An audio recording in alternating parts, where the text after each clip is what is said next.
Hello and welcome to this BMW X5. I'll start off at this offside front corner and I'll walk you around it. Car's covered just over 80,000 miles, so do allow for a few chips, but I've got to say it's a very straight and level car. Gentleman who owned it, lovely chap, so it's come from a good background. So on to see on the front we have a few stone chips and marks dotted around that front bumper, but to be fair to it, I think you're only going to ever touch them in. They only seem to be, or the majority seem to be, on the bumper area, and the bonnet all seems fairly clear. There are a few little scuffs. Moving on to the tyres. Tyres are in great order. As you can see there, I've angled the wheel so we can show that, and it is on the best-selling wheel, which is this obviously Y-spoked 20-inch alloy. Does want a dose of refurbishing, but it is all in good order. It's a 3.5 diesel, as you can see there, and it's the M Sport flavour. Excuse me.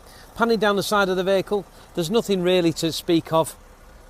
Standing a couple of feet back from it, which is sort of the best test for it. On the wheel, it's not really been curbed, but I do have some corrosion on a couple of areas on the spokes, and for me you'd be putting a set of centre caps in it. They've all gone a bit milky.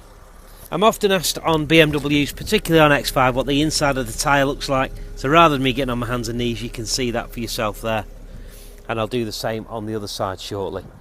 We've got a little touch up just on the back bumper there, but again, something or nothing. And inside the boot we have the rear parcel shelf, and also within the toolkit area we've got the all-important locking wheel nut key there for you.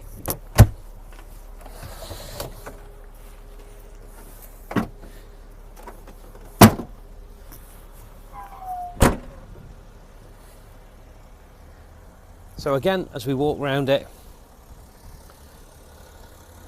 it all looks in good order for its age of mileage. Again, this wheel's been curbed, and we in need of those centre badges, but again, make your mind up on that tyre. We don't guarantee tyres in any way, shape or form, apart from telling you whether or give you an indication whether they're bald or not. But this all looks good, if I'm honest. As I say, it came from a nice guy who owned it previously. One little scuff to the wheel arch extension there, but that should smart repair, and again, that wheel needs a dose of looking at. But the tyre, however, is in great order. I'll just pan to the interior of the vehicle for you. We've got the bamboo wood inlays, which are a really nice change. Brushed aluminium, then running through underneath there. Dual zone climate control. As you can see, we've got sports seats.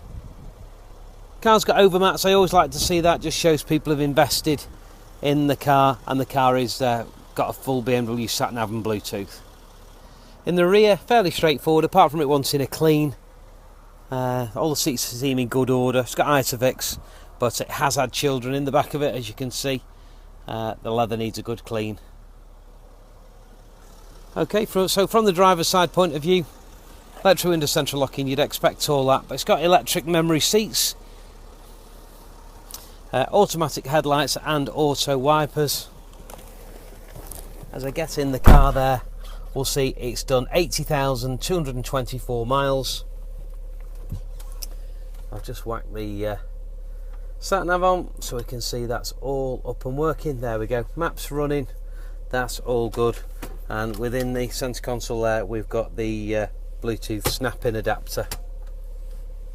Dual zone air conditioning, as you can see, and it's got the memory function on the buttons, so as you put your finger over these buttons, you get another line in the display. These can be programmed for radio stations, satellite navigation, addresses and phone numbers. Whatever you did last, if you press and hold those buttons, that'll program it. The service interval, nothing due till the 10th, 16 or 12,000 miles.